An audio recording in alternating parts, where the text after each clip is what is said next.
Coucou, c'est Irène, bidib de ma petite médiathèque. Je vous retrouve aujourd'hui dans mon jardin. Ça fait très longtemps que je n'ai pas fait de vlog.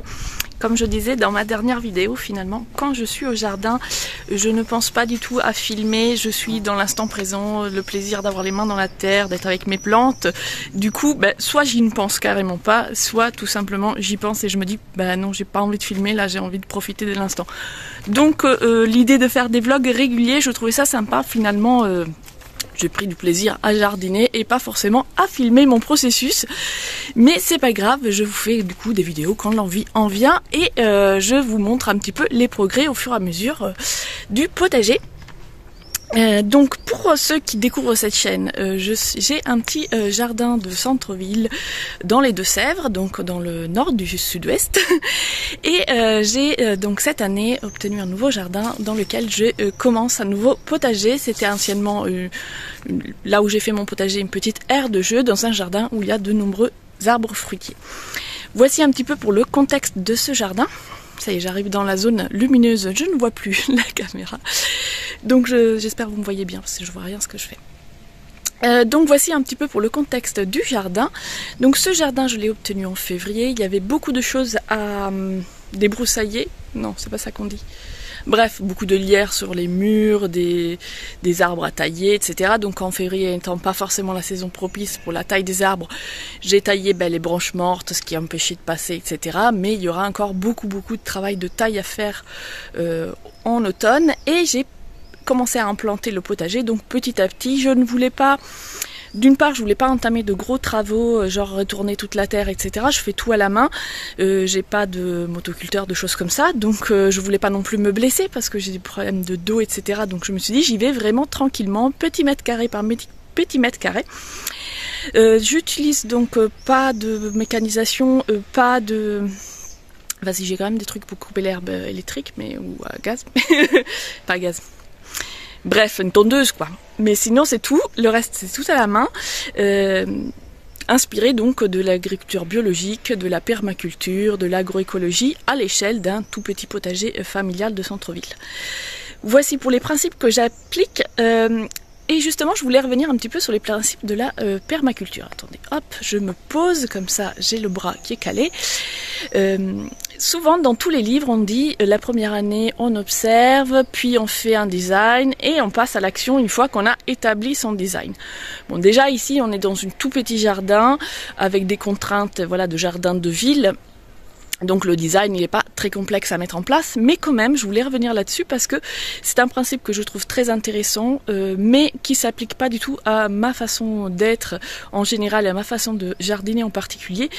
Parce que déjà, le fait d'attendre un an avant de commencer, c'était pas possible pour moi. Il fallait tout de suite que je plante un truc. Puis moi, je suis du genre, il y a un trou, je plante. Je fais des choses et puis je me dis ça marche pas, je change mon design parce qu'il y a un oiseau qui a semé une graine et que je trouve que la plante elle est jolie.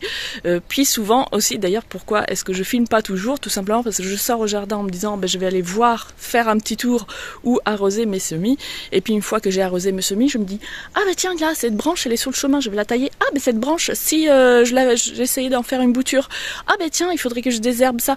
En fait il me reste 2-3 petits plants de basilic, je vais me faire une jardinière. Et en fait c'est comme ça que je pars pour 30 secondes au jardin et 2 heures après je rentre chez moi en me rendant compte que je viens de passer 2 heures à jardiner et que je n'ai absolument rien filmé pour le vlog.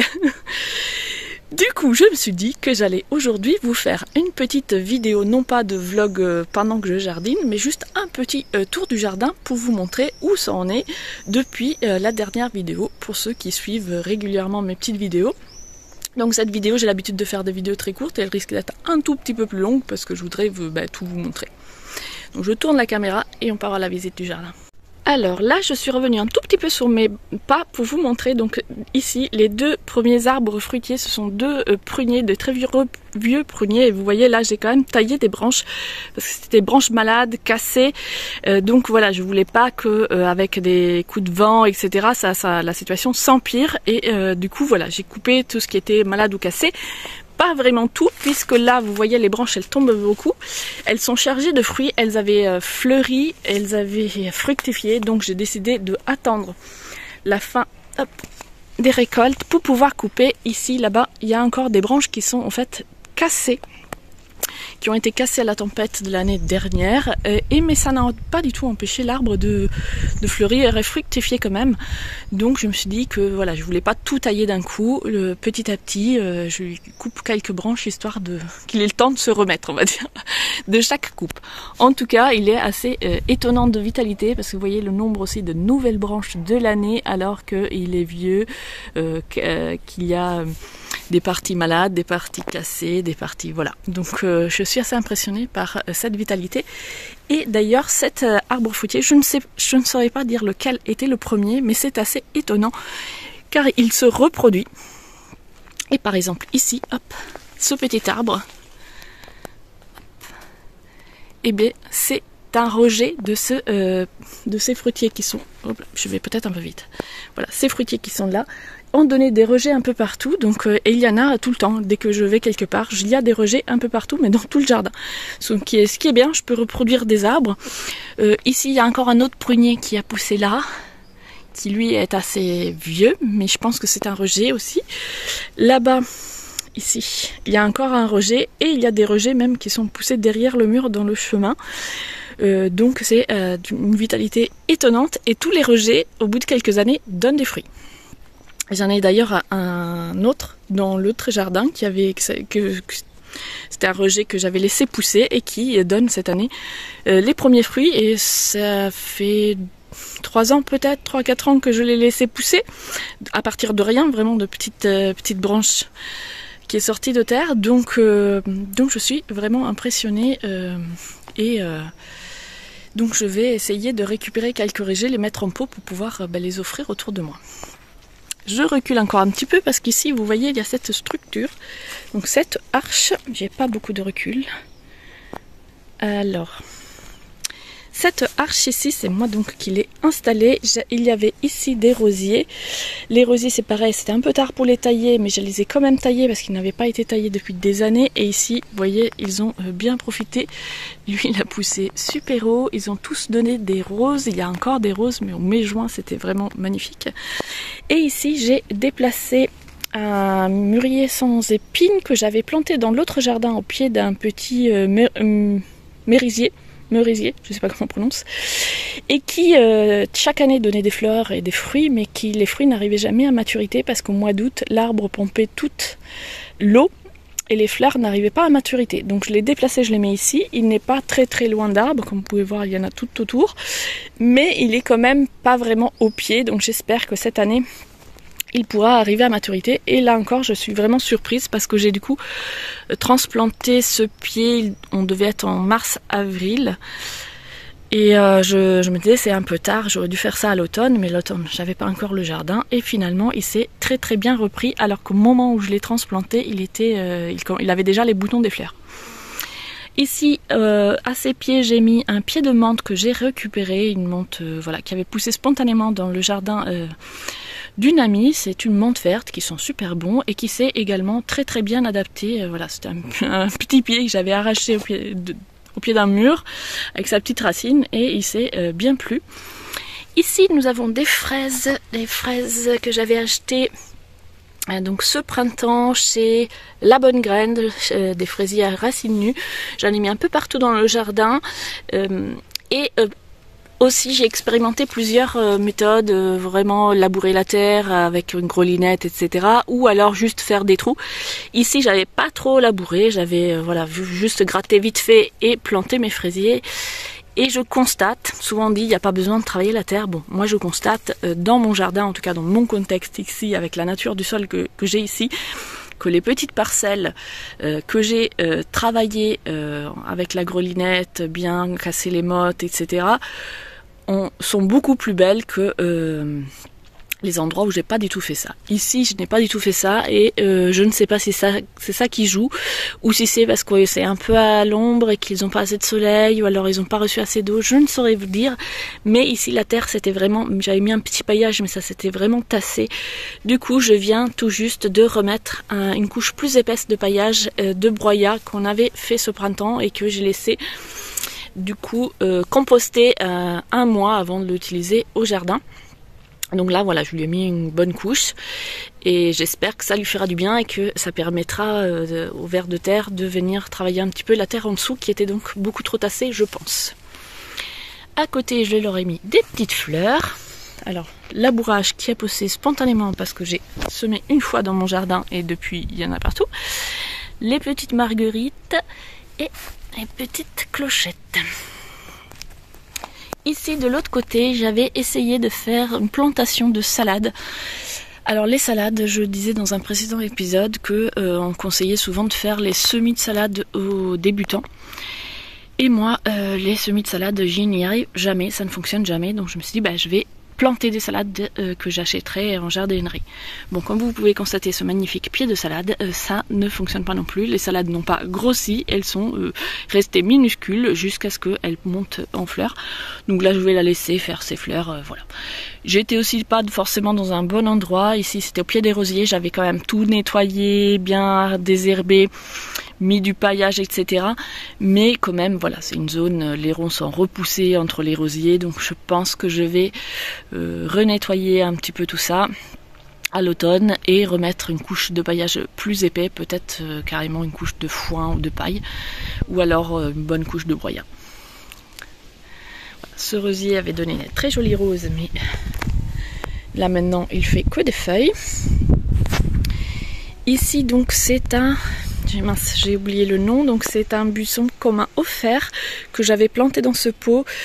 Comme il avait subi un gros stress déjà de la transplantation de la terre vers le pot, je l'avais un peu taillé, mais je ne l'avais pas trop non plus traumatisé. Et une fois que la floraison a fané, je l'ai retaillé un peu plus court. Et voilà, je ne sais pas si je vais le retailler encore à l'automne, mais en tout cas voilà, j'y vais par étapes. Je me fais attaquer par les moustiques. La petite Hera qui fait son clown parce qu'elle adore me suivre au potager. Ici, voilà, cette partie-là, je n'avais pas trop labouré, amendé, etc.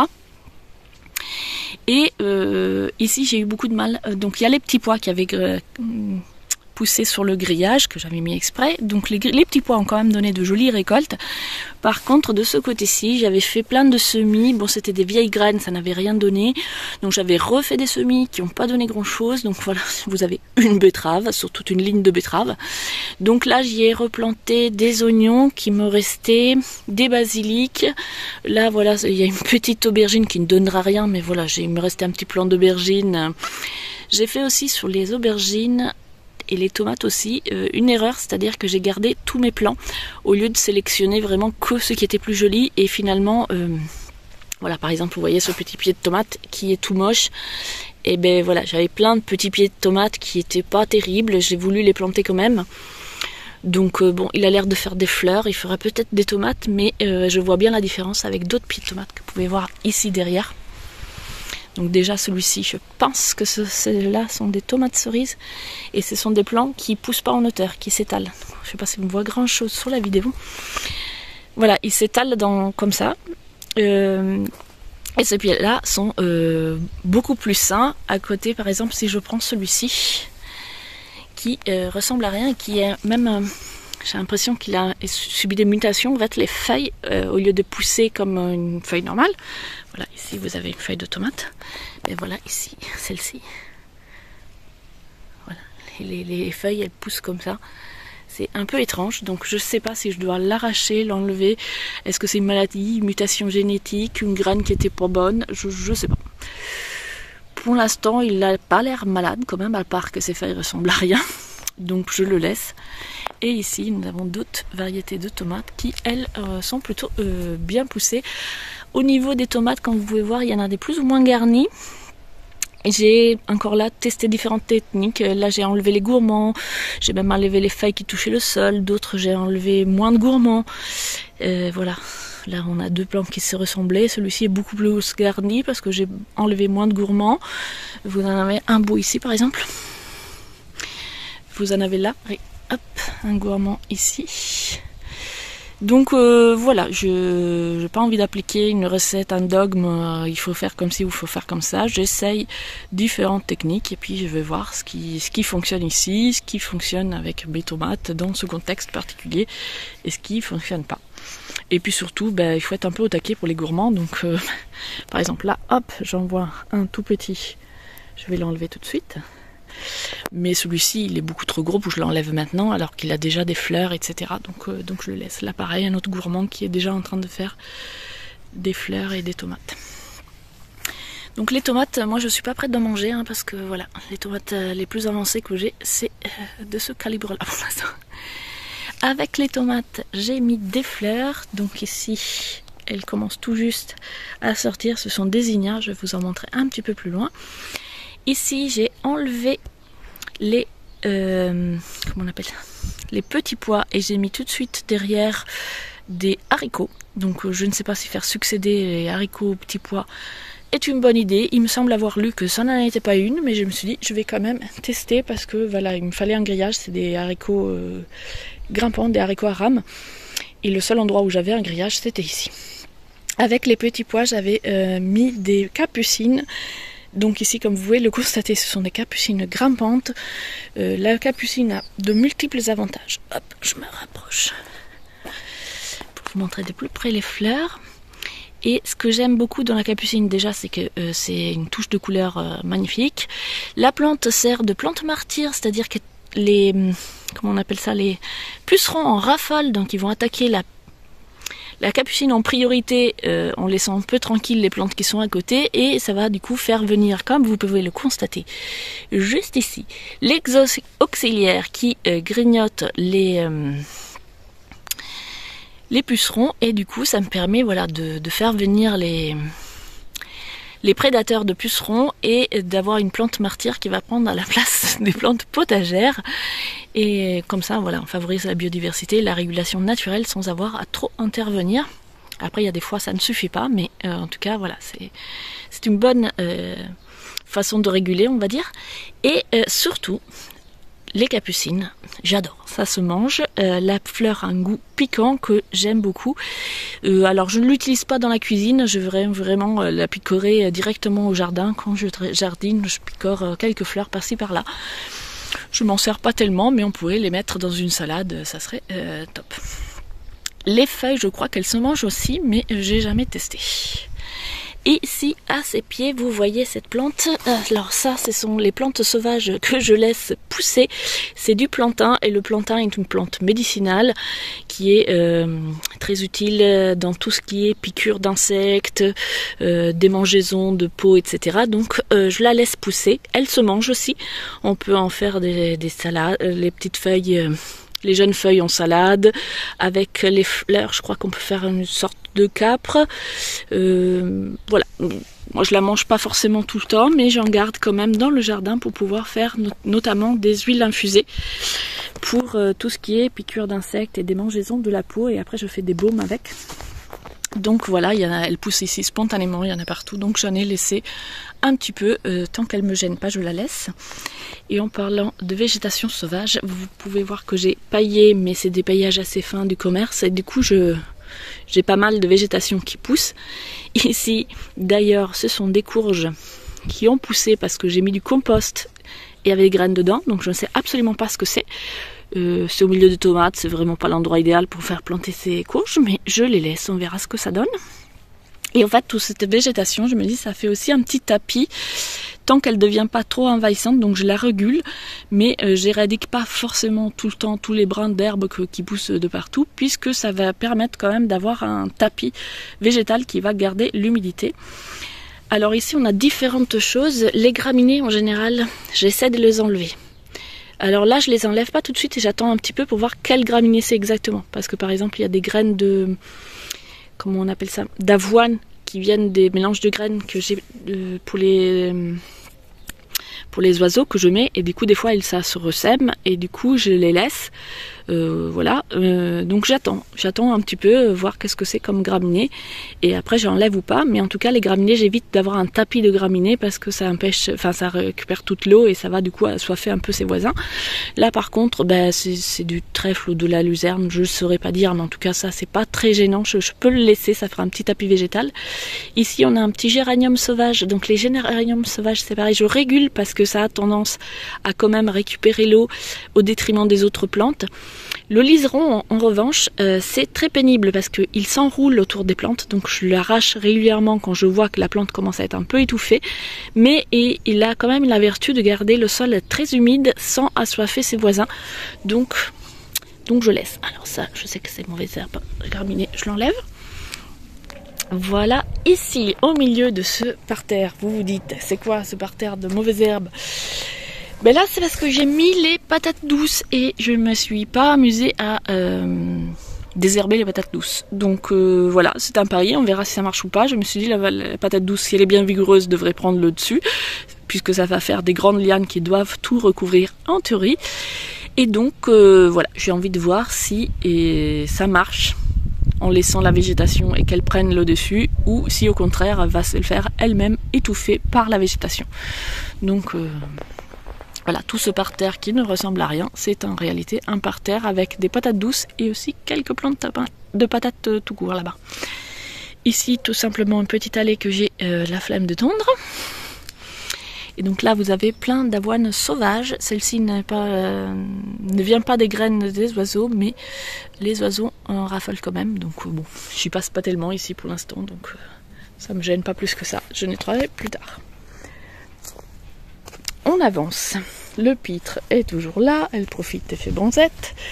Vous voyez d'ailleurs, il y a des petits grillages. En fait, les chats, dès que je nettoie quelque part et que je fais une nouvelle plantation, ils adorent en faire leur toilette. Donc voilà, ici pour protéger mes basiliques, j'avais été obligée de mettre des petits grillages, histoire qu'ils n'en fassent pas leur WC.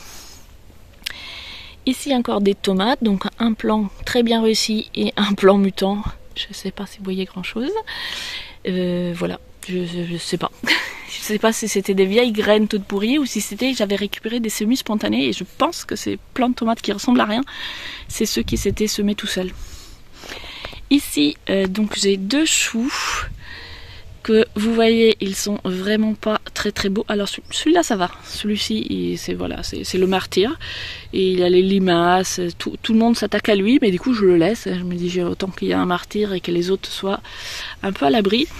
Des oignons, alors les oignons, j'ai pas fait de rang d'oignons, j'ai mis des oignons partout, dans les interstices, en me disant l'oignon pousse tout droit, donc il devrait pas se faire concurrence avec les autres. Ici, ce plant de tomate, je n'ai pas étiqueté, je ne sais pas trop ce que c'est, mais vous pouvez remarquer, au lieu de faire une grande tige, il fait un pied avec plein de petites tiges, donc voilà, je vais le laisser. Encore des fleurs. Ici, ce qui est rouge, c'est de la roche. C'est une plante qu'on va venir manger comme légume vert, qui ici est pourpre, mais il existe aussi de la roche verte. Et d'ailleurs, c'est rigolo parce qu'un petit peu plus loin dans le jardin, j'ai aussi la roche sauvage. Bon, je vais la laisser, elle se mange aussi. Donc là, j'avais fait une expérimentation. Je me suis dit, il y a un tapis de violettes, j'ai pas envie d'éliminer toutes ces violettes pour mettre des légumes. Je vais essayer de faire des petits trous au milieu des violettes et planter mes légumes. Ça ne fonctionne pas. Donc je ne sais pas, va falloir que je prenne une décision pour l'année prochaine. Est-ce que du coup je cède cette place aux violettes, ou est-ce que j'enlève tout pour faire une parcelle plus grande du potager? On verra plus tard. Ici j'avais mis des fèves, donc les fèves là on a tout ramassé, et quand j'ai enlevé, j'ai nettoyé et j'ai mis des hémérocalles. Alors c'est pas trop peut-être la saison pour planter ces hémérocalles, mais elles étaient dans un pot en grande souffrance, donc je me suis dit quitte à qu'elles souffrent, autant essayer de les diviser et les mettre ailleurs pour qu'elles se reprennent. Donc voilà, je croise les doigts pour que ce nouvel emplacement leur plaise. Donc là j'ai bien travaillé la terre pour qu'elle soit bien souple, pour qu'elle soit facile pour elle de se reprendre. J'ai bien arrosé et j'ai fait un gros paillage, enfin gros, il y a 2-3 cm de broyat, donc avec les différents déchets du jardin qu'on avait broyés il y a un mois ou deux. Ici à la pied de ce fraisier, bon, je viens de me rendre compte que la caméra avait coupé. Et du coup, ça fait 5 minutes que je parle dans le vide. Donc je voulais vous montrer cette plante qui est une plante annuelle que je ne sais pas ce que c'est. Elle a poussé vers le mois d'avril. En hiver, on ne voyait rien du tout. Donc ça doit être une plante annuelle ou alors une plante qui se ressème toute seule. Je ne sais pas. Sauf que là, effectivement, elle est en train de tout envahir. Et donc en dessous, ici, il y a du bambou sacré. Ici, il y a un rosier. Et donc je ne sais pas s'il vaut mieux que je laisse pousser pendant cette saison estivale, on va dire, ça fait de l'ombre, ça va faire des fleurs, etc. et que ça partira à l'automne, ou si alors ce serait intéressant d'utiliser ce surplus de biomasse pour le tailler et le coucher au pied des plants qui sont là. Donc si vous avez des conseils, n'hésitez pas à me dire ce que vous feriez à ma place.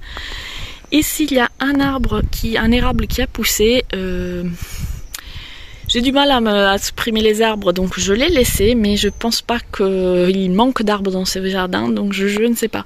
Qu'est-ce que je vais faire de cet érable? Est-ce que je le laisse là ou est-ce que j'essaye de le déraciner proprement pour pouvoir le mettre ailleurs?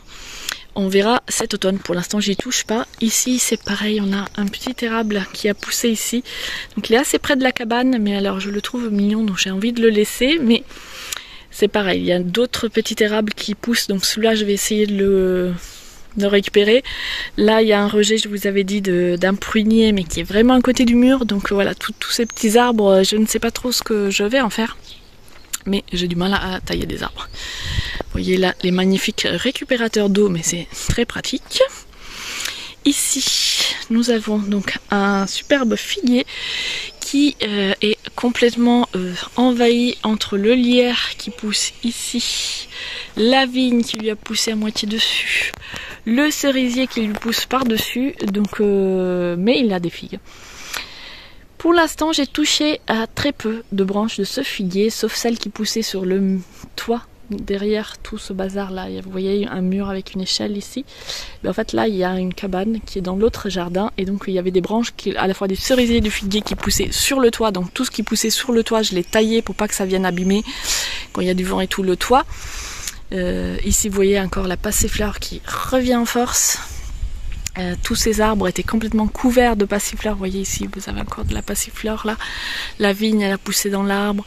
Donc voilà, j'ai tailler un max de passifleurs, mais elle va repousser et en fait la passifleur c'est très joli, ça fait de magnifiques fleurs, mais ça étouffe vraiment les arbres, ça m'en a déjà fait tomber, donc voilà, vraiment à réguler. Donc à l'automne je vais retailler toute la passifleur et le figuier je pense que je vais le tailler aussi, et je vais aussi tailler le cerisier pour que tout le monde trouve un petit peu sa place.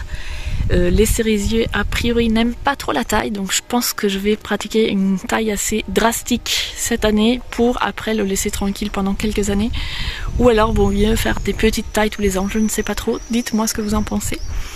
Ici quand j'ai taillé tout le lierre qui recouvrait, donc de la même façon qu'il est là, il recouvrait tout ce mur, et en dessous il y avait cette vigne. Donc je l'ai découverte, je l'ai retaillée, je savais pas trop comment la tailler, me voilà. Elle a fait des fleurs, j'étais ravie, sauf qu'il pleut beaucoup et je pense qu'il pleut trop pour la vigne. J'ai rien traité, j'ai rien mis du tout, et comme vous pouvez voir les feuilles, ça y est, elles sont abîmées, et les fruits pareil, il y a carrément des fruits ici, voilà, les fruits sont en train de moisir et il y en a qui sont complètement voilà, ça n'a même pas donné du raisin, ça moisit tout de suite. Donc voilà, je pense que j'aurais dû mettre quelque chose comme de la bouillie bordelaise ou je ne sais pas trop, mais je ne l'ai pas fait, je n'en ai pas, et je pense que de toute façon maintenant il est trop tard, donc voilà, à réfléchir pour l'année prochaine. La passifleur qui revient ici aussi. Décidément ça a encore coupé, j'ai encore parlé pendant quelques minutes toute seule devant un téléphone éteint. Du coup je vais accélérer pour finir rapidement parce que j'ai pas envie de me répéter encore. Bref, ici des semis de haricots. J'ai mis des branches parce que je pensais que c'était des haricots nains, mais comme vous pouvez constater ils poussent quand même vachement haut, et du coup les petits branchages c'est pour les aider. Un petit cosmos au milieu, encore de la roche. La roche je l'avais semé en godet, donc il y en a un petit peu partout. Vous en retrouvez ici. Ici j'avais essayé de faire un semis en pleine terre, mais vous pouvez constater les herbes ont pris le dessus, donc même si j'ai désherbé plusieurs fois, bah, les mauvaises herbes sont quand même plus vigoureuses que la roche, donc voilà. Une petite hippomée, petit clin d'œil à Mandarine, puisque ce sont ses graines, enfin plutôt les descendants de ses graines. Elle m'avait envoyé très gentiment un petit paquet de graines d'hippomée, et du coup depuis je ressème les graines que je récolte tous les ans. Par contre j'ai essayé de les laisser se ressemer toutes seules ou de jeter les graines à même le sol dans l'espoir que l'année prochaine cela refasse des fleurs, et chez moi ça ne fonctionne pas. Je suis obligée de faire des semis en godet tous les ans si je veux des hippomées. Bon, c'est pas très grave, mais j'aurais bien aimé qu'elle se ressème un petit peu toute seule. Ici des petits haricots beurre, donc des graines de chez Lidl, j'ai un petit 1,5 m. Il y a des plants qui ont été assez ravagés, je sais pas trop par quoi, je pense des limaces. D'autres pas du tout, alors qu'ils sont juste à côté. En tout cas, je suis très contente de cette plantation, puisque on a déjà eu une jolie récolte. Là il y en a encore pas mal, je vais pouvoir faire un deuxième repas, et voilà, sur 1,50 m, on va pouvoir faire plusieurs repas des haricots beurre, et c'est plutôt sympa de manger ses propres haricots. Bon, la première fournée a été trop cuite, j'étais un peu déçue, mais la deuxième c'est moi qui vais la cuire. Ici le 50e semis de courgettes. Cette année, je ne sais pas ce qui se passe, mes courgettes n'ont pas voulu pousser. J'avais fait plusieurs fois des semis, je pense qu'il faisait trop froid et que les semis, je les ai fait à l'extérieur. Et comme le printemps a été très froid, voilà, mes premiers semis n'ont rien donné, mes deuxièmes semis n'ont rien donné. Là, je crois c'est le 3e du nom. Et mon plan à l'heure actuelle, alors que nous sommes déjà en juillet, fait 15 cm. Je ne sais pas si j'aurai des courgettes cette année, mais bon, c'est pas grave, peut-être à l'automne. Ici encore du coup des capucines. Là il y a une vigne que j'ai fait donc grimper sur cette structure, et là j'ai mis une chayotte que vous pouvez voir là, qui a servi de WC pour un petit oiseau, et qui l'idée c'était de lui faire recouvrir toute cette structure. Donc elle est partie un peu par là et une autre branche est partie par là. Donc voilà, c'est la première fois que je fais de la chayotte, donc j'espère que ça va donner quelque chose. On verra, je vous en reparlerai plus tard. De la roche, de la livèche. La livèche c'est un peu comme du céleri branche mais perpétuel. Ça n'a pas tout à fait le même goût que le céleri, c'est très fort, mais par contre c'est très bon dans les bouillons, dans les ragoûts et les choses comme ça. Et je suis ravie du coup d'en avoir emplanté. C'était un pot que j'ai acheté en jardinerie, et dans le pot il y avait 3 petits pieds, donc je les ai moi séparés pour les... Voilà, donc on a un ici, un là et un autre là. Voilà, et oui, tout à l'heure je vous montrais des choux, et là ce sont des choux qui viennent donc du même achat. C'est des plants que j'ai achetés en jardinerie, c'est du chou kale, et ceux-là je les ai plantés ici. Ici j'avais mis du bokashi dans cette petite parcelle. Oui. Entre les expérimentations il y a eu... Bon, je sais pas trop ce qui se passe avec mon téléphone, j'ai peut-être plus de batterie, mais ça a encore coupé pour la 15e fois, donc là c'est bon, je répète pas, c'est pas grave. Ça faisait déjà un grand tour, il reste encore des petites choses que je vous ai pas montrées, ça sera pour la prochaine fois. Je voulais vous montrer les échecs, mais ça n'a pas filmé, donc voilà, les échecs c'est pour la prochaine vidéo. En tout cas, oh, des insectes, oh c'est marrant ça. Bon. En tout cas, j'espère que cette petite visite du potager vous aura plu. N'hésitez pas à me laisser vos conseils, vos commentaires. Voilà, c'est un jardin empirique. Je teste des choses. Des fois ça marche, des fois pas du tout. Et du coup, c'est comme ça que j'apprends. Et je continue d'apprendre chaque année. De toute façon, les années se suivent et ne se ressemblent pas. Tout ne fonctionne pas à chaque fois. Sur ce, je vous laisse et je vous dis à très bientôt.